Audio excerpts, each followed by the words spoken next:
Halo adik-adik sekalian, jumpa kembali bersama saya Bapak Lilian Sinaga yang akan membawakan materi mata pelajaran seni budaya tentang musik tradisional. Nah, dalam hal ini silahkan persiapkan diri, pusatkan perhatianmu. Bapak akan menjelaskan apa-apa saja yang akan kita bahas di dalam bab 3 ini mengenai musik tradisional. Jadi semoga kamu mendapatkan ilmu atau wawasan tentang musik tradisional sehingga kamu nanti dalam pembelajaran ini kamu bisa mengutip sebuah ilmu atau wawasan. Nah, ikuti pembelajaran ini dengan serius. Mari simak pembelajaran dari Bapak. Baik, sekarang kita masuk ke bagian A, pengertian musik. Dalam kehidupan sehari-hari, kita sering mendengarkan musik seperti di rumah, di sekolah, di mall, bahkan di tempat-tempat rekreasi. Nah, dapatkah kita mengidentifikasi apa itu arti musik? Apa saja definisi musik yang pernah kamu ketahui? Sampai saat ini, terdapat beberapa definisi musik yang diketahui masyarakat umum. Di antaranya yaitu, musik adalah bunyi yang disukai oleh manusia. Yang kedua, musik adalah bunyi yang terdiri dari ritmik dan melodi yang teratur. Yang ketiga, musik adalah bunyi yang enak untuk didengar.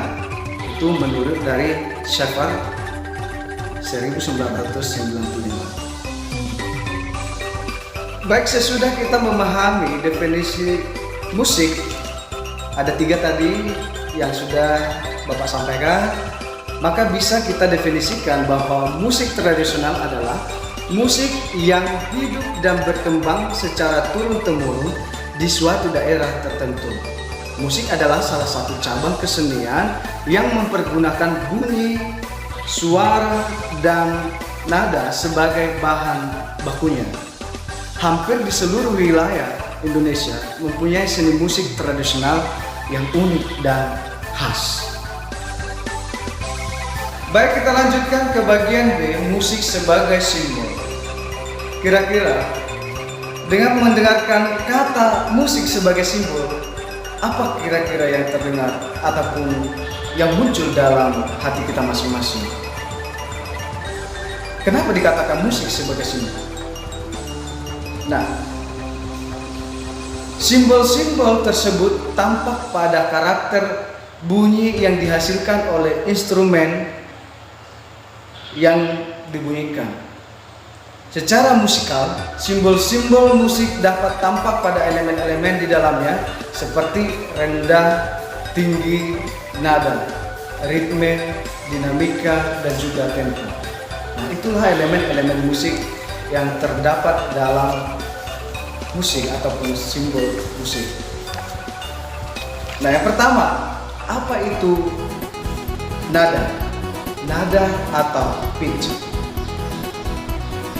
Nada atau pitch adalah tinggi rendahnya bunyi. Misalnya jarak antara do ke re, ke mi ke fa ke so ke la ke si ke do. Nah, dan juga turunnya begitu. Jadi itulah disebut dengan pitch ataupun nada. Dan setiap daerah memiliki nada ataupun tangga nada yang berbeda. Nah, kemudian yang kedua, ritme. Ritme adalah durasi setiap bunyi.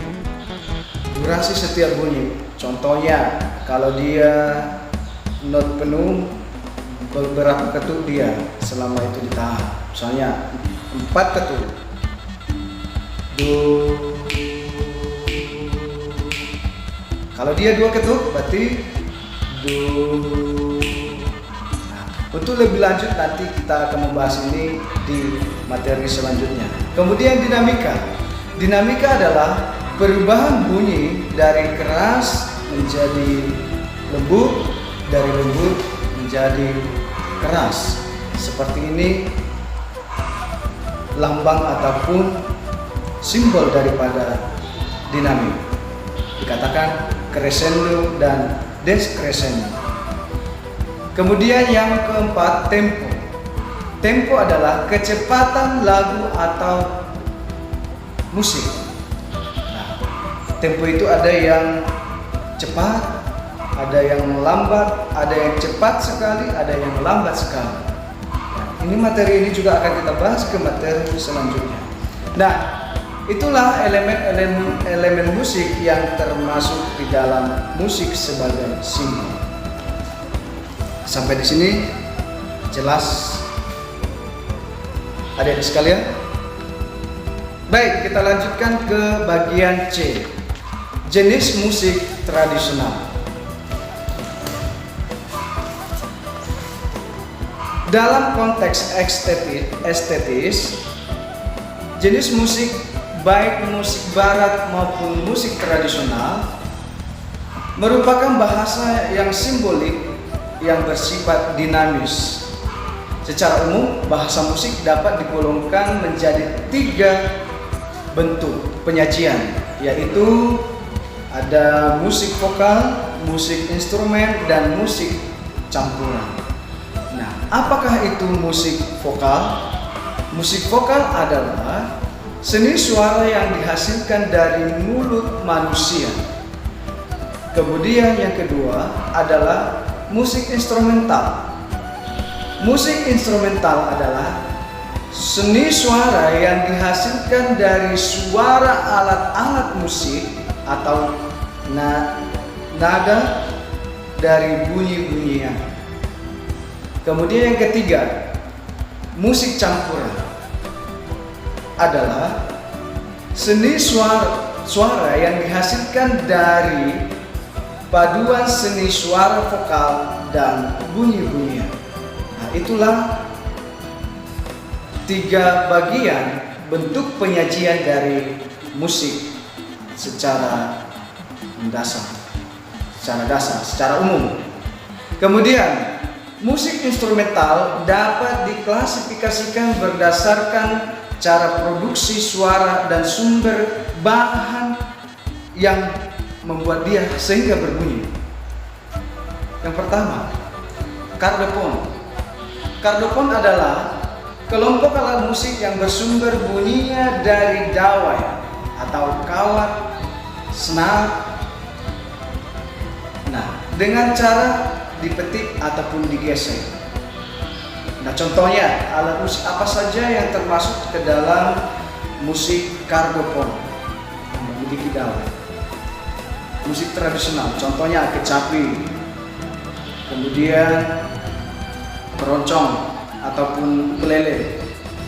Nah, silahkan cari contoh yang lainnya. Kemudian yang kedua, idiofon. Idiofon adalah alat musik yang sumber bunyinya dari badan atau alat musik itu sendiri. Contohnya apa? Gamelan, garantung, apalagi gong. Bagaimana cara memainkannya? Ada yang dipukul.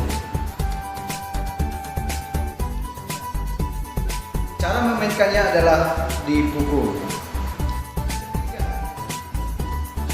Membranofon. Membran berarti kulit ataupun lapisan. Membranofonnya itu alat musik yang sumber bunyinya dari kulit atau fiberglass. Contohnya apa? Ada itu teganin, kemudian rapai, kemudian rebana, dan lain sebagainya. Kemudian yang keempat, aeropon. Air yang kita tahu itu adalah udara. Nah, aeropon adalah Alat musik yang sumber bunyinya dari udara, yang tentunya ditiup. Contohnya seruling, kemudian apa lagi, serunai, dan lain sebagainya. Kemudian yang kelima, elektrofon. Elektrofon adalah alat musik yang sumber bunyinya dari aliran listrik ataupun elektronik. Nah, ini adalah alat musik yang sudah modern, tentunya yang sudah menggunakan alat listrik, misalnya keyboard, kemudian apalagi mau gitar listrik dan lain sebagainya yang menggunakan listrik. Itulah pengklasifikasian musik instrumental berdasarkan cara produksi suara. Sampai di situ semoga adik-adik sekalian paham. Baik, kita lanjutkan ke bagian D, yaitu fungsi musik. Kalau Bapak tanya kepada adik-adik sekalian, kira-kira apa fungsi musik di kehidupanmu sehari-hari? Nah, ada yang mengatakan sebagai hiburan. Nah, terkadang juga kita pas lagi galau, kita langsung mendengarkan lagu-lagu sedih yang betul-betul sesuai dengan suasana hati. Atau pas kita lagi senang, mungkin kita mendengarkan lagu-lagu yang beatnya cepat ataupun semangat. Atau misalnya kalau kita lihat di sebuah acara-acara pesta misalnya, tapi untuk saat ini saya lihat sudah jarang menggunakan musik tradisional dalam acara-acara misalnya pernikahan. Nah, sekarang apa saja yang menjadi fungsi musik tradisional itu? Yang pertama adalah sebagai pengisi suasana dalam suatu adegan sendera tari. Nah, sendera tari maksudnya seni, drama, dan tari. Kemudian yang kedua, sarana komunikasi. Kalau misalnya kita berjumpa dengan orang lain yang satu suku dengan kita, satu bahasa, ketika menyanyikan sebuah lagu, katakanlah misalnya kita di sebuah daerah yang belum pernah kita kunjungi, tapi kita mendengarkan ada orang yang menyanyikan lagu dari suku kita, pasti kita akan mendekati suara, di mana suara itu kita dengarkan, dan dari situ kita menemukan bahwasanya ada satu suku ataupun satu budaya. Nah, kenapa dikatakan sebagai komunikasi? Nah, itulah ya. Nah, yang ketiga, sebagai sarana pertunjukan dan hiburan yang bersifat sosial maupun komersial. Yang keempat, sarana ekspresi diri dan kreasi. Nah, terkadang orang melakukan musik ataupun bermusik, dia hanya untuk kesenangan saja. Pokoknya dirinya bisa mengekspresikan dirinya. Baiklah adik-adik sekalian, materi kita, bahasan kita hari ini cukup sekian. Saya sampaikan terima kasih atas perhatianmu. Semoga dengan menyaksikan video ini kamu dapat yaitu mengidentifikasi pengertian musik tradisional. Ada 3 tadi. Kemudian yang kedua, musik sebagai simbol. Kemudian yang ke bagian C-nya, jenis musik tradisional. Dan yang keempat adalah fungsi musik. Nah, ingat, musik tradisional harus perlu dikembangkan, jangan sampai ditinggalkan. Lestarikan budayamu, pelajari apa-apa saja yang ada di daerah kita yang menjadi salah satu ciri khas ataupun salah satu gambaran diri kita.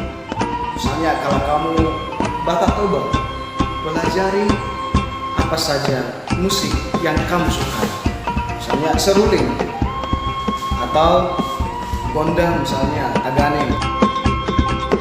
Baik, sebagai tugasnya adalah di halaman 89, uji kompetensi 89 dan 90 dikerjakan di buku latihan dan dikumpulkan ke posko masing-masing dan akan saya periksa. Tetap semangat, jaga kesehatan. Terima kasih.